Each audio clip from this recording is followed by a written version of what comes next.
This was one of the most famous horror films ever made. Its star was one of the biggest names in cinema, and today, no one alive has seen it. This is the documented history of London After Midnight. London After Midnight was a silent horror film released in 1927 by Metro-Goldwyn-Mayer. It was directed by Todd Browning and starred Lon Chaney, one of the most recognisable and influential actors of the silent era. At the time of its release, the film was widely advertised, commercially successful, and reviewed by contemporary critics. Today, it is classified as a lost film. No complete copy is known to survive. The existence of London After Midnight is not in question. The film was completed, officially released, screened internationally, and extensively documented in trade publications and studio records. It was not an obscure production. It was a major MGM release featuring one of the studio's most valuable stars. By 1927, Lon Chaney was internationally famous for his transformative performances and elaborate makeup designs. He was often referred to as the man of 1,000 faces. His association with horror and macabre roles made London After Midnight particularly attractive to audiences. MGM heavily promoted the film using Chaney's frightening appearance as its central selling point. The film was based on a story written by Todd Browning, who frequently collaborated with Chaney. Their previous work together had already established a reputation for dark, psychologically unsettling films. London After Midnight fits squarely within this creative partnership. It combined elements of mystery, horror, and crime, rather than relying solely on supernatural themes. The story followed an investigation into an apparent suicide at a remote mansion. A mysterious figure with a top hat, sharp teeth, and hollow eyes becomes the primary suspect. Over the course of the film, it is revealed that the events may not be supernatural at all, but part of an elaborate psychological ruse designed to expose a murderer. This blend of horror imagery and rational explanation was typical of Browning's style. Upon its release, London After Midnight was a financial success. MGM records indicate that it performed well at the box office.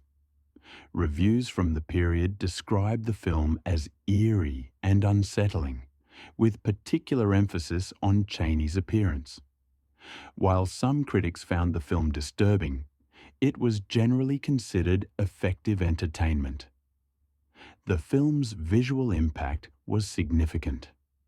Lon Chaney's makeup design for the mysterious character became one of the most iconic images of silent-era horror.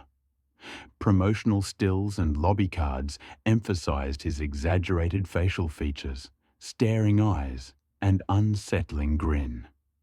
These images survive today and are among the most recognizable artifacts of lost cinema. Despite its success, London After Midnight was not considered culturally important at the time in the way later generations would view it. Like most silent films, it was treated as a disposable commercial product. Studios did not prioritize long-term preservation, particularly once a film's theatrical run had ended. In the late 1920s and early 1930s, the film industry underwent a rapid transition from silent films to sound films. This technological shift dramatically reduced the perceived value of silent movies. Studios focused their resources on producing and distributing talking pictures, while older silent films were often discarded. London After Midnight was produced on nitrate film stock, a material that is chemically unstable and highly flammable. Without controlled archival storage, nitrate film deteriorates over time.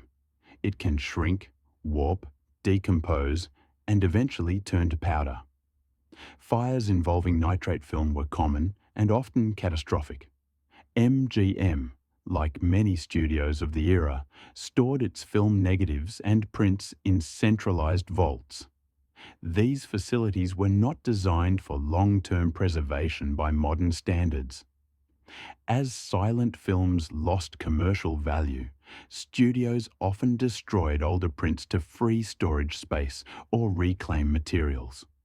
The most significant event in the disappearance of London After Midnight occurred in 1965.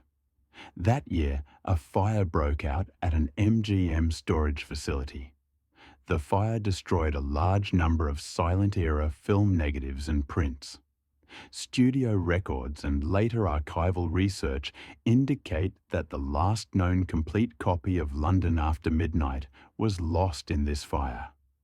After the 1965 fire, London After Midnight was officially classified as a lost film. No verified prints were located in archives, and no private collectors came forward with complete copies. Despite ongoing searches, no evidence has emerged to suggest that the film survives in full. What remains of London After Midnight today consists of still photographs, promotional materials, scripts, and written documentation. Numerous production stills survive, showing Lon Chaney in character, as well as scenes from the film. These images provide insight into the film's visual style, but cannot convey movement, performance, or pacing. In addition to stills, the original screenplay and continuity script are partially preserved. These documents allow historians to reconstruct the narrative structure of the film with reasonable accuracy. However, written descriptions cannot fully capture the experience of viewing the film as audiences did in 1927. The film's reputation has grown significantly since its disappearance. London After Midnight is now often cited as the most famous lost horror film in history. Its status is amplified by the iconic nature of Lon Chaney's performance and the scarcity of surviving material. Interest in the film has led to multiple reconstruction attempts. In 2002, Turner Classic Movies collaborated with film historian Rick Schmidlin to create a reconstructed version using surviving still photographs, title cards, and the original script. This reconstruction was presented as a historical approximation rather than a replacement for the lost film. While the reconstruction offers a sense of the story, it is not a substitute for the original motion picture. The absence of movement, performance nuance, and cinematography limits its effectiveness. It serves primarily as an educational tool. The loss of London After Midnight has broader significance in film history. It highlights the scale of cultural loss resulting from the neglect of silent-era cinema. Historians estimate that more than 70% of American silent feature films are lost. London After Midnight stands out because of its fame and influence. The film also represents the fragility of early horror cinema. Many early horror films were produced, distributed, and then discarded without consideration for preservation. As a result, modern audiences have an incomplete understanding of the genre's origins. Despite decades of searching, the likelihood of recovering London After Midnight is extremely low. Nitrate film rarely survives unnoticed for such long periods. While the possibility of an undiscovered print cannot be entirely ruled out, historians consider it highly unlikely. Today, London After Midnight exists primarily as an idea rather than a film. It survives through photographs, documentation, and its reputation as a missing cornerstone of horror cinema. Its absence continues to fuel fascination and speculation. The story of London After Midnight is not only about a single lost film. It is a reminder of how easily cultural artifacts can vanish when preservation is ignored. What remains is the record of what was made, what was seen, and what was lost. Unless a verified copy is discovered, London After Midnight will remain unseen. Its disappearance stands as one of the most significant losses in the history of horror and silent cinema.